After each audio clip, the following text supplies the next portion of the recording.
What's up? How are you?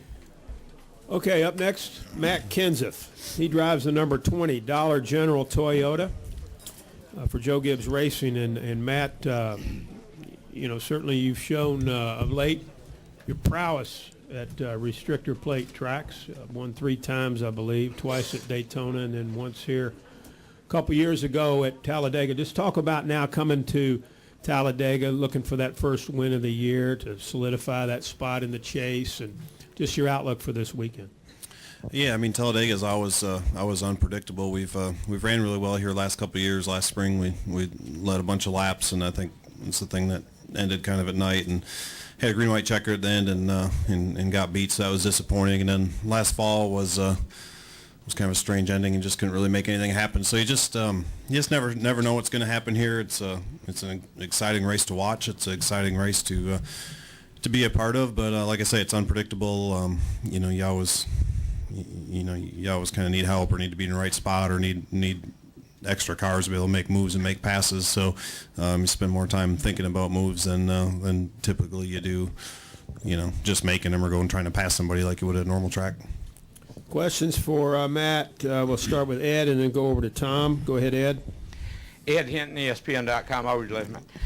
Joey Logano was just in here saying that he thinks there may be a wreck in tomorrow's qualifying. He says he thinks there's going to be times that there's a lot of cars on the track. You're going to have to get your quick lap in pretty quickly. Can you kind of go over what your view of that is and how hairy it might get? Yeah, I mean, I guess the truth is none of us really know. I mean, obviously the bigger the group is and the farther you are back from it to a certain point, the bigger run you're going to go and the faster lap time you're going to get, and that's not a secret, and everybody knows that. So, everybody's waiting for that group. There's never going to be a group, so I think it's going to be kind of funny to watch. I don't know how it's going to work. We did the first round at Daytona, in Nationwide, and it was a little crazy, but there's, the field's obviously better, in Cup. So I don't know what's going to happen. Should be interesting, especially having 3 rounds. I think obviously the first round is where you're going to have your fast lap times, and that one you're going to have to, probably make more, calculations or more aggressive moves or however you want to put it to get that lap. Once they start thinning this field out and you get down to, 12 or even a 25 or 24 or whatever, it's going to change a little bit. But, yeah, there's always a potential for a wreck when you put 43 cars out there. Everybody always talks about the big one going into the race itself. Potential for a wreck, yes, but do you also think that there's a possibility there and a potential for a big one during qualifying? Yeah, the potential's there. Yeah, I mean, I don't know what's going to happen. I don't know how it's going to go yet. I don't know if, a lot of guys will just go get a lap, and even if they just barely miss the round, they're okay with that, or not. And even if they're not, once the pack is gone, you're not going to run a fast lap anyway. So I'm not sure how it's all going to go down. It should be really interesting to watch. Let's go to Tom and then to Alan. Go ahead, Tom, and then Alan. Hi, Matt. Tom Jensen, FoxSports.com. Just to follow up on that, do you think that during qualifying there will likely be a huge pack for more speed or smaller groups to avoid a wreck? Well, I think everybody's going to try to do a strategy to get the fastest lap they can and start as far as they can toward the front. What that's going to look like, I honestly just don't really know. It depends what everybody does, and there's no way to predict what everybody's going to do. So the people in the big pack aren't going to be the ones running a fast lap. It's going to be the people behind the big pack. So everybody knows that, so there might not be a big pack. I'm not really sure exactly how it's going to go down. Let's go to Alan and then to my man right here next to Holly. Your name escapes me, but I'm sorry, I should know you, but you're up next. Go ahead. Alan Cavana, NASCAR.com. I was talking with Joey before in here about now that both Penske cars have wins, they can start planning for the chase and all their testing and plan for that. Are you looking forward to those benefits? Is that something you're thinking about in getting the win this year?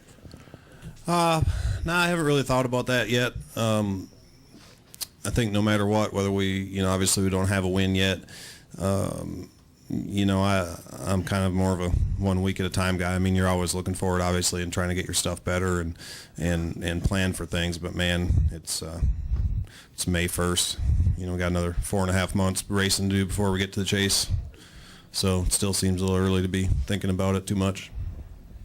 A lot can change in 4 months. Go ahead. Jordan Bianchi, SBNation.com.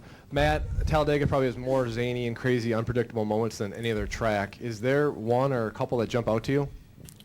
Tracks or people? Well, both, but particularly particularly the things that happen on the track here. Well, I mean, restrictor plate racing is obviously unique. We only have 4 of those races a year. Talladega is slightly different than Daytona, even though since they paved Daytona, they've become much more similar. But basically, you just don't know what's going to happen. Obviously, you can't really get away from anybody with restrictor plates. You can't really make a lot of moves by yourself. A lot of it is so dependent on what everybody else does. So it's just a totally different mindset. I think when you come to these races, totally different. Driving style, strategy. The way you go about things. So it's just different. Go in the back. Matt, you had a question? We'll go Matt, and we got a couple of Jeffs have a question. Go ahead. Matt Weaver, Popular Speed here in the back center.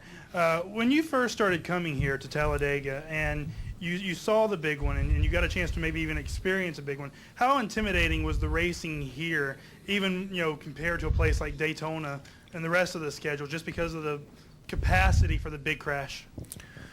Yeah, I mean, it always changes a little bit through the years. I mean, certainly whenever you come to a plate race or even think of the word Talladega, everybody thinks of the big one. I mean, I think drivers, fans, media members, everybody thinks of that. That's always what everybody's thinking about and talking about. But certainly it's changed over the years. Certainly there was some years where cars were flying through the air and all kinds of crazy stuff was happening. Then you have other years that are maybe a little bit more tame.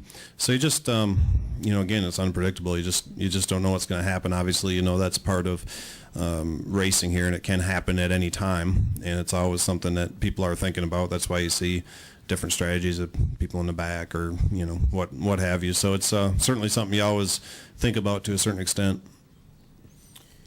All right, let's go to Jeff Gluck and then Jeff Hood, and we'll end back in the corner there. Go ahead. Jeff Gluck from USA Today. I'm behind the cameras. David Reagan was in here before you, and he was saying that even if they make the chase, they'd obviously be a real long shot for the championship.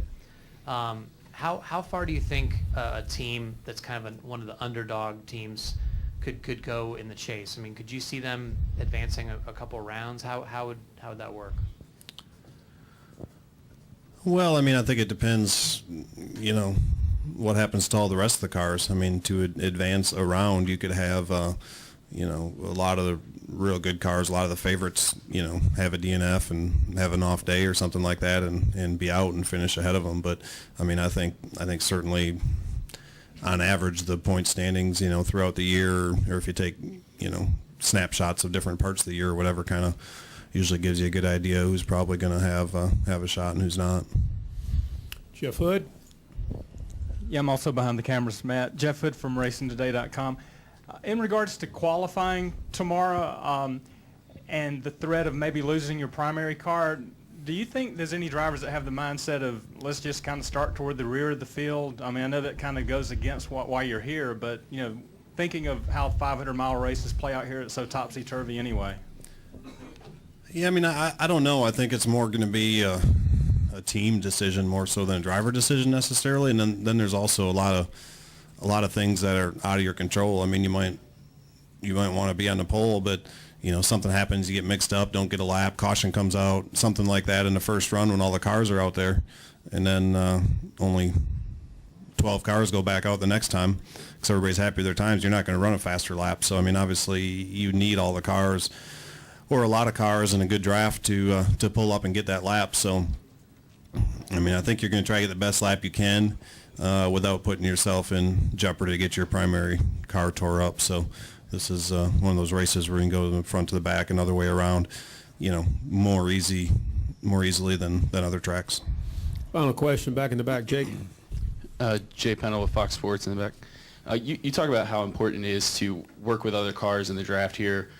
Given the importance of a win in the chase and almost guaranteeing you a spot in the chase, do you think that's going to affect how guys race towards the end of the race with other drivers? We've seen guys throw blocks here in the past. We've seen guys work together. Just how do you think that dynamic of the race is going to change when it comes down to 10 laps to go? I mean, I know it's not always the popular answer, but I mean, I still stand by. I just don't think it changes the racing. I don't think it changes the winners. I just think it changes the reward you get for winning. You know, all these races are really big races. Everybody wants to win them. I don't see anybody showing up in May and being like, man, I hope I run 10th today. I mean, everybody goes out and does everything they can to win these races each and every week, no matter what the reward is, no matter what it pays, points, any of that stuff. You know, they're all big races, and everybody shows up every week to try to win. Matt, thank you for coming in, and certainly good luck this weekend at Talladega. Thanks, sir.